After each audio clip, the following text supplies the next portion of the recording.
Hi everyone, welcome back to Babbling Irons. It's myself and Sloth today, and fresh off a victory, something that we've not been used to this year. We've seen a game with some organisation, some very disorganised defending at the same time, but we've seen something positive. We've seen 3 points. We've seen a manager who seems to be breathing fresh air, not only into the press conferences, but into the players, into our tactics. So let's see if we can repeat that feat and have a week of 2 very positive results at home. But we're not going up against any kind of slouches. We're going up against Palace, who are also in a bit of form. I believe they're unbeaten in 5 as well. So this is probably going to be, a doddle, and we've had some sketchy pass against Palace in recent years. So before we dig into that, Sloth, because we didn't do a kind of a post-match breakdown on our last match, what were your kind of quick fire feelings on the last game that we had, which was obviously the 3-2 win against Fulham? I think it was really refreshing to see that it appeared like we'd been practicing on something, like there was some sort of routine in areas, there was some sort of clear plan conveyed to the players, and it was actually implemented. It was being followed through, and I think that is something that has been lacking massively under Lopetegui. And Potter has clearly come in and given them an itinerary of when to press, or at least given them a list of things to look out for, and when not to just completely self-destruct. Now, we did try our best, but we tried. We really did try. It's really good to see that there were very clear patterns of play, and I think while it's very easy for us to say that we're joking about us self-destructing, I think a lot of people have kind of written off some of the elements going into the goals because Fulham were so sort of sloppy and haphazard, and I think that undermines what the work that Potter is doing, because it's very clearly planned. Our system caused the problems. That's the thing. It's very easy to say because it's a misplaced pass across goal, but he doesn't make that pass if he's not pressed by Alvarez. Yeah, we don't get the Paqueta goals if Danny Ings doesn't press. Leno's not expecting that press because, quite frankly, we haven't done that. So, yeah, they had errors, but that was forced by us. But yeah, it's a nice refreshing, and we're going into this game now. It's another game for Potter. Getting on this now on the back of a positive result, positive performance against Villa, although there was some, old habits coming in. A win, and to Potter's point, he knew he wasn't going to win pretty in the end, which is why he made some tactical changes during the game and was just about getting the result, which we ended up doing. And yeah, we're now up against Palace, who won their last game 2-0 against Leicester City. And yeah, so how are you feeling about this game? Obviously, we'll go into the positives of Palace because they do have positives. There's some really good players, and we'll dig into that shortly. But what are your thoughts on going into this game? I think this one will be not a bigger test than Fulham. I think it will be a more difficult game for West Ham, in the sense that I think Palace have that bit more bite in these fixtures, and particularly when you look at their front line, I think there is so much ability there to hurt any side, not just West Ham. It's a case of very, very good players, and Mateta in particular is someone who I think will cause centre-backs problems regardless, but also added the pace and ability around him. Players like Eze and Sarr in particular, who is starting to really make that step up into the Palace side. I think it's going to be very difficult for our defence to try and combat that. And I think that is probably where it will be won or lost. Yeah, completely agree. So before we get into all of the nitty gritty of the game and where we think it's been won, lost, etc., let's kind of look at the tail of the tape like we always do. So currently we are on 26 points to Palace's 24, which is a surprise that, we are above Palace. I think this season, I think Palace have been fairly solid without being kind of scintillating. But I think the problems speak for themselves. Only scoring 23 goals. Yes, they've conceded only 28. They've got one of the meanest defences in the Premier League. I think in the last few games, they've only conceded 11 goals, and I think the last 10 or something, maybe even a shorter span than that. They are, sorry, I think it's 11 goals away from home, which is actually what the conceders think it is. So they are a very mean team when it comes to giving up opportunities in those kind of away fixtures. And as I say, they're kind of 2 places below us. But what's more interesting is when then you look at the expected.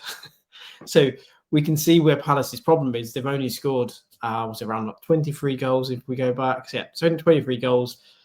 We're expected to have scored really 10, 11 more. They're just not getting the goals that they should be. Conceding rate should be a bit higher, but again, they've been so mean defensively. If they had scored a few more goals, then they would have been in a much better position. As it says, we should be in 15th, they should be in 12th. So really our role should be replaced if we go by the expected. Again, look how many goals we've expected to have conceded over the course of this season. That's definitely something that needs to improve. Obviously, we're letting some very, very soft goals. I think there's multiple points to blame. There's weak defending. There's not reading flight of crosses from the goalkeeper as well. It's just a myriad of typical West Ham problems. However, we did the job and got it done. So going into this game, you think Palace is probably also going to look at that, at what happened with the likes of Fulham and think, well, they've got to do the same kind of things. But I think they've got far different propositions. Obviously, Fulham play with a lot more width than Palace do. Palace do have good width in their fullbacks, but Mitchell's not. A bit like Wan-Bissaka's not widely renowned for his attacking play, although it's got better this year. So you got Munoz on the right hand side, who's obviously far more attacking, but he's really going to come in that central piece, isn't it? Really with Eze, with Sarr, and then obviously Mateta, and Mateta in particular, and Eze, two players me and you for many years prior to them going to Palace called out for as players we'd like to see at West Ham. So it's always interesting going up against players that you've wanted to see at your club, and now you're having to go up against them and hoping your team can, hold them out. So how do you think going into this game is the kind of things that we have to do to kind of limit the chances that Palace does, and also then look to exploit and kind of create against a team that's clearly very good defensively? Well, I think that one of the things that we're going to have to try and do is make sure that we have a bit more bite in midfield. And I think that's really going to help us alleviate the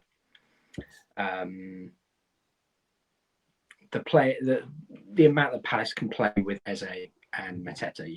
If we can stop the feeding of passing into them, then we can at least try and limit the threat.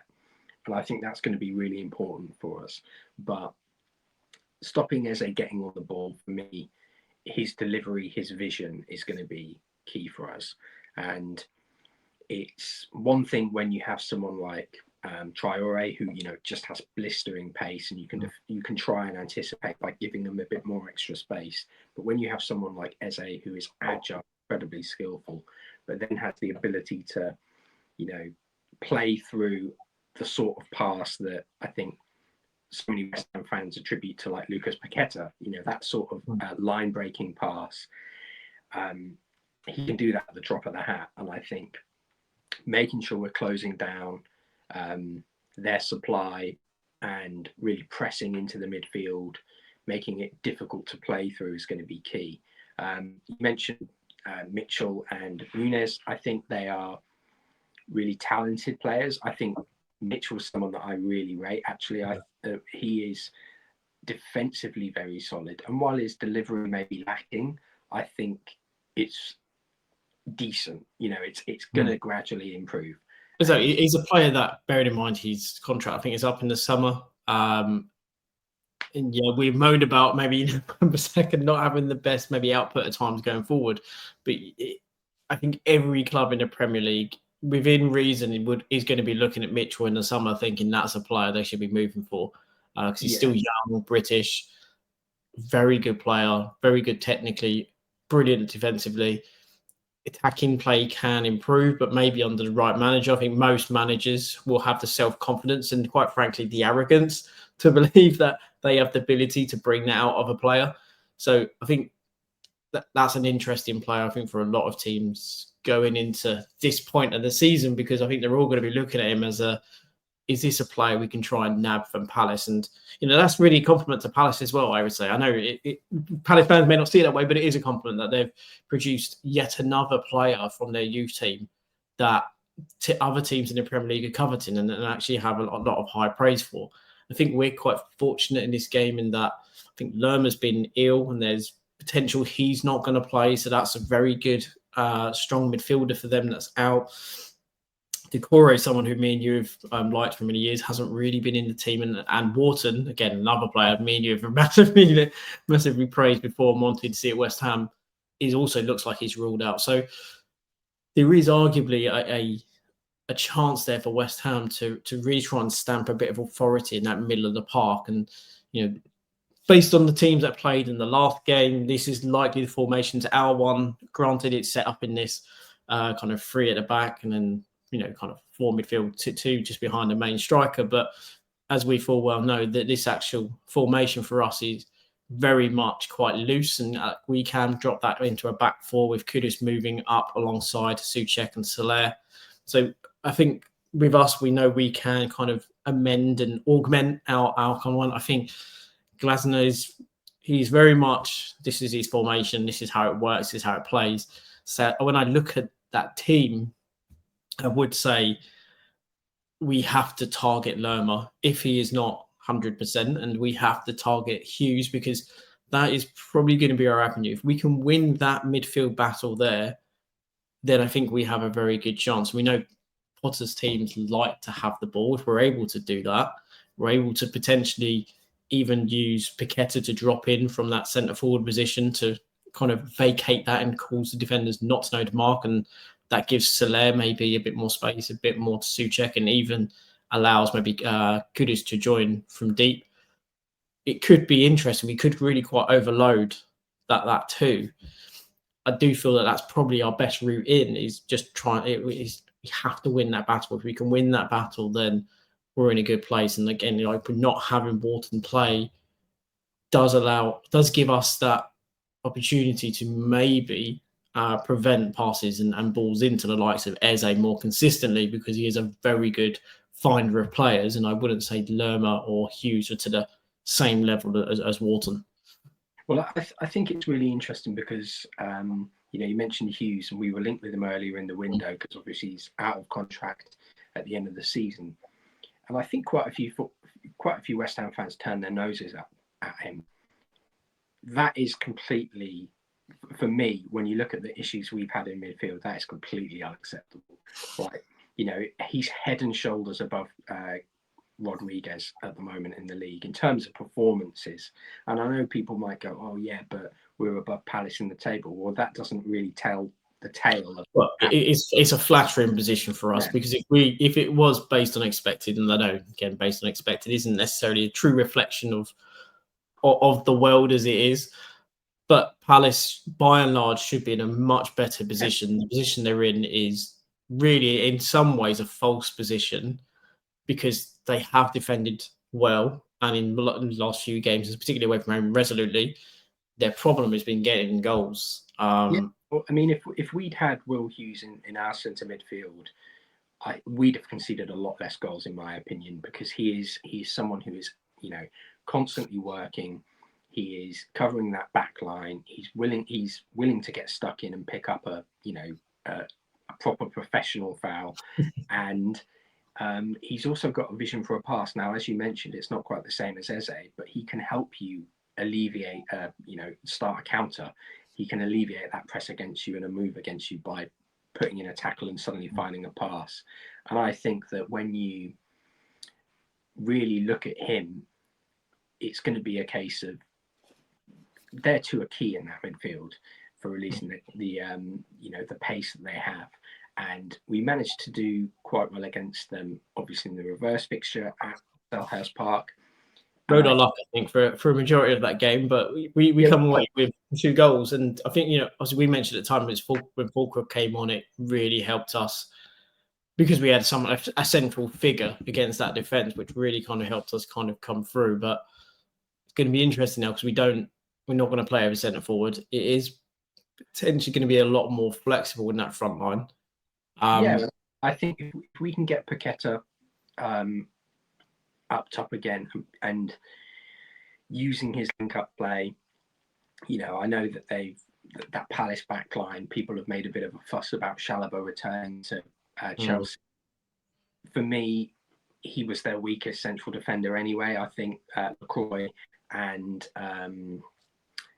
Gay have been head and shoulders above him. They've been a completely different level, and we're going to have to utilize our pace and strength against the likes of LaCroix, who is incredibly quick, and also Gay, who's got a good turn of pace. So I think if we can have someone like Paqueta who can spot the passes and play people into positions, we stand a very good chance. But it's about making sure we don't concede the same sloppy goals that we have been conceding week after week.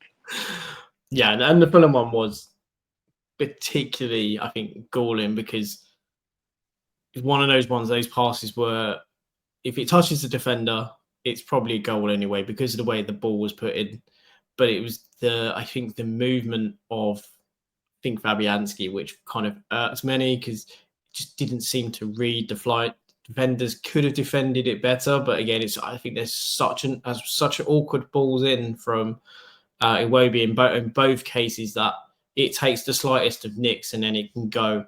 And I think it was one of those cases where Phil, as fans, you probably are watching it thinking that the goalkeeper needs to have a bit more anticipation and maybe make a movement quicker than he did. And obviously, we conceded 2 very soft goals. Had we not conceded those, we would have run out of that game probably very comfortably. So despite all of what Fulham had, I don't think they necessarily caused us huge amounts of problems. Yes, they hit the crossbar twice. I think the main one was Harry Wilson's one, which hit the crossbar. But besides that, they were kind of half chances I felt Fulham had. It wasn't really huge amounts of threat. 2 really soft goals from them. But again, we didn't necessarily cause them a huge amount of threat. But when we made an opportunity, we were clinical. And I think that's something that's not always probably been attributed to Potter teams. They tend to create and carve out chances. And, let's face it, for many a year, Brighton were a laughing stock, not because of their play, but because they were the XG champions. They would create chance after chance after chance and then not score. So they don't always win a game on XG, but they're not necessarily by the final actual scoreline. So it was good to see that we have that clinicalness that maybe even if we don't create as much, we have a team of players or a set of players that tend to take their chances quite well. And obviously in a Potter team and over time, and a team that maybe creates quite a bit, because that's what Potter's teams typically do. If we've got clinical players as well, then we should start to see ourselves move up. Maybe this year, we don't know. We don't know how quick they're going to all kind of come in and gel, but maybe we'll move up the league a bit more. And there's talk of that, Crescencio is going to be available for this game as well. So that's another player that can come in and give us a bit of pace. And we've talked a lot about, Palace's strengths, the 2 centre-backs, fantastic centre-backs, Mitchell being a great left-back. The midfield, whilst it isn't their A-team midfield, is still a good, strong midfield, and but we do have our strengths as well. I think Soler has really shown what type of player he could be. I think he is very much, in my opinion, a player that's very suited to Graham Potter, to a player that I also think could save us some money in the window. And I know there's a talk about a deep line playmaker. I do think Soler has been better when he's played as a deep line player, not only for us, but also when he was at PSG. I think he was a better advanced player at Valencia than what he has been since he's left Valencia. I do think he's a player that can help dictate. But again, he was integral to the second goal. The really smart position he took up to play it into Wan-Bissaka. He is a player that does have that vision. So if he's able to get close to, obviously, Paqueta, he is going to be able to kind of look and find maybe Souček if he's getting into the area, like he's shown with Wan-Bissaka. He's able to spot someone and kind of give them the eyes so they know to go for that run. We do have our own threats as well, and obviously, especially if Crescencio is available and could be on the bench, then Palace have got things to be concerned with as well. And it's not just a matter of us turning up and trying to defend and stop them, that we actually have threats as well that we can cause them.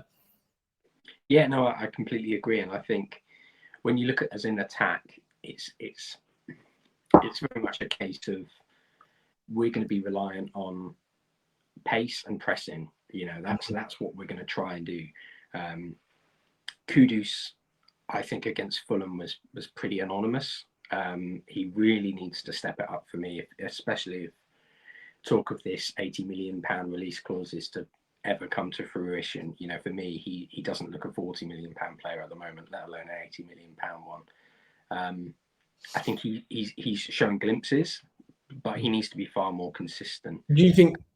I know where you're going, but again, you would also, in his defence, you could argue when, like you said, he played some glimpses, but when he played in a glimpse, he was a main factor in creating our goal because he got the ball. He essentially drew the whole of a defence into this small little cul-de-sac before laying it on to Soler, which then gave space. So as much as he has been poor, if a player plays in those glimpses where they can then create those opportunities, it also makes them hard to it makes them hard to drop as well, because I'm not saying we should drop him, but I think it negates the fact that he had a very clear chance to play through someone else clear on goal, and his decision making, that's what separates a £40 million player from an £80 million player.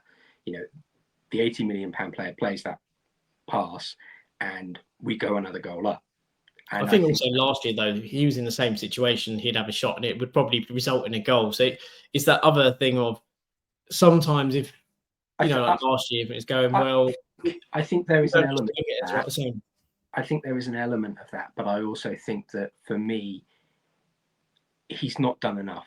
And no, he hasn't. Absolutely not. Particularly after that red card, I think this is the time where new manager, it's a clean slate, and he has to step up this game. I think if we're going to want to trouble Gay and LaCroix, it's going to be a huge ask. But if some of us ready, it will be eased a bit. But I think a lot of it's going to be on him to create that space, to stretch the defence and try and get in behind both centre backs. And that would make it interesting if he is available. Do we stick with Soler on that left-hand side as we did against Fulham, and do we then go and keep Wan-Bissaka on the inside rather than right wing back of Kudus? And then you can kind of say, well, Guido comes out of that kind of midfield. You then drop in Souček into that position alongside Alvarez. Crescencio play on the right-hand side. You can then have, obviously, Kudus there as well. So then you've got all of a sudden these two very quick players going up against Mitchell, as we know, he's a very good defender, going up against Gay, who's a very good defender, but that then does mean that you have these two players who can be exceptional when in kind of patches, as we've seen, going up and being able to double team to really, again, put them under the cosh with the pace in that side, and that could really kind of cause some problems and maybe draw them out of shape if both are playing and both are in on that side, as we've seen kind of Bowen and Kudus do at times as well when they've been kind of paired together. No, I completely agree, and I think that if we want to see this improvement under Potter, it's going to come from this implemented style of pressing when necessary and holding a shape. This is what's really going to separate him from Lopetegui. And I think, going into the Palace game, I was the only one who predicted a positive result in the Fulham game. Well, we said me and Frankie did say a draw, so it's positive enough.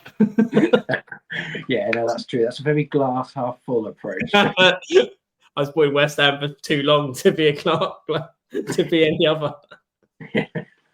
But no, I think it's definitely something that we need to address. No, I agree. It's going to be an interesting game. It's going to be interesting if Crescencio is back, and if he is, does he get used?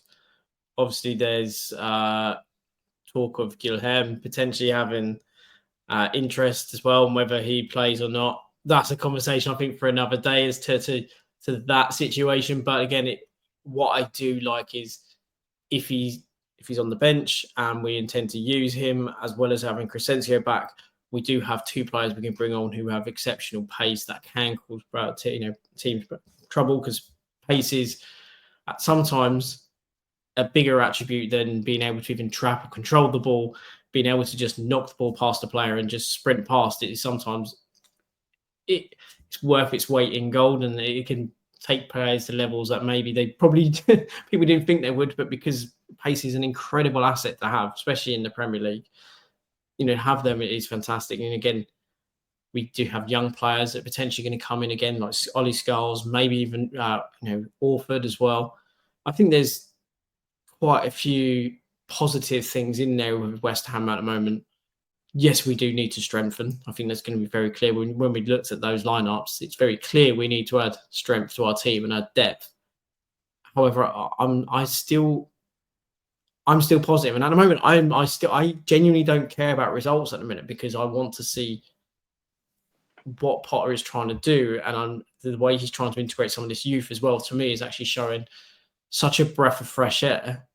Something that me and you have asked for as well, in terms of seeing youth in the team, that I'm actually so unbothered about results, because if he's going to essentially try and embed this idea into these players, work out who he wants, who he doesn't, and bring youth through, I'm actually quite happy. And it sounds weird to say, to see where this season goes and not put any pressure on results for me.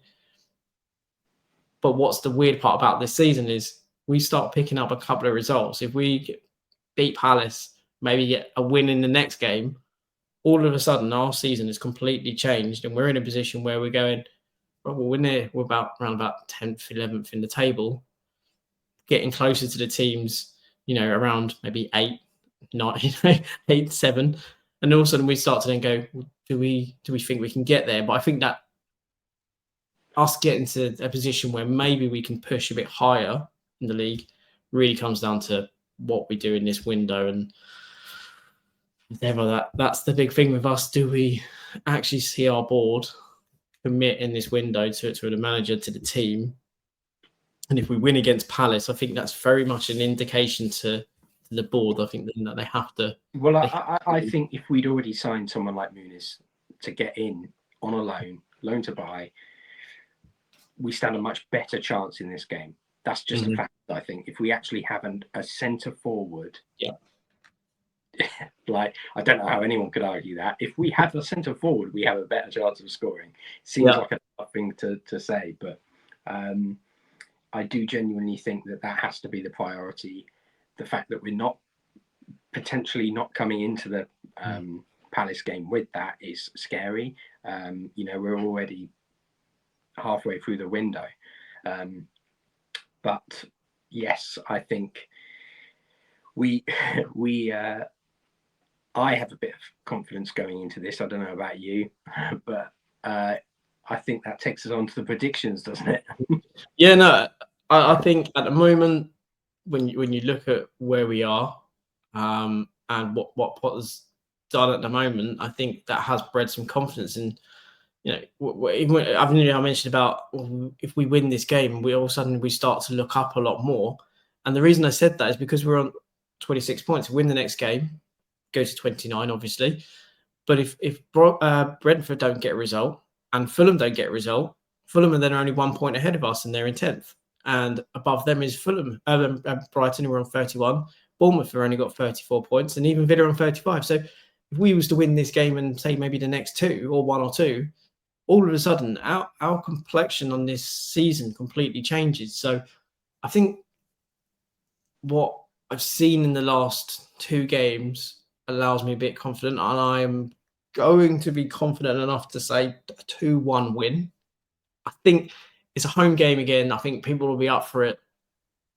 The fans seem a lot more buoyant, and the atmosphere is pretty good in the Fulham game. I do think the fans are going to be up for this, and if we can get, an early chance, an early goal, I do think that will really kind of help settle the nerves in the players, and I think that will also get the fans up. And we tend to do.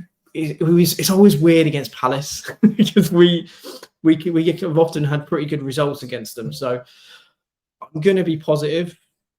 Palace are going to cause us problems. There's no two ways about it. I think they're a decent team in a false position in the league. But I'm going to say that this kind of new manager bounce is maybe going to get us over the line in this game as well. And I'm going to say 2-1. What about you, Sloth? I'm going to go 3-1. I think, I know it's optimistic. I still think we'll concede, but as is tradition. but I think, I kind of alluded to it before that I think Kudus really has to step up. Fingers crossed, I think he will. But I think it will be a game where we maybe concede quite quickly, and then we have to gather ourselves. But yeah, I'm feeling pretty confident about it. I think both performances under Potter have looked good so far. So, hopefully we're not sat here in a couple of days and I'm got egg on my face. Yeah, I know. That's the thing. I think this new manager balance is a good thing. It's brought, I think, a bit of confidence back into the fan base, which is can only be a good thing. As I say, at the moment, I think he has a lot of grace with the fans because he's bringing through youth players, talking about the youth team. We know now this is going to be a process, so there's going to be some bumps, but I'm hoping it will continue, and I think a lot of the fans are, and the more importantly, the players seem to be in a far more positive and happier mood. So I'm hoping that's going to bring us through. But yeah, everyone watching, let us know your thoughts. What are you concerned about with Palace? Are you concerned? Are you not? Do you agree that with me and Sloth that it could be another win, or are we being too much with the Potter kind of rose-tinted spectacles, and it's not going to be the case? But yeah, let us know what you think. And obviously, if you do like the video, please do hit the like button. Please do share all of those things. It helps the channel out and so on. We've also just put out a lovely video with Kieran Maguire. If you haven't watched that, give that a watch as well. And also, we produce stuff on Hammers Chat Patreon. So if you're a fan of Hammers Chat, go join their Patreon as well. Come watch the stuff that we do for those guys. I'm going to stop plugging things now. And everyone have a great weekend. Let's hope we have a great weekend because we get 3 points. And one last thing to do, Sloth, and that is... Come on, you irons.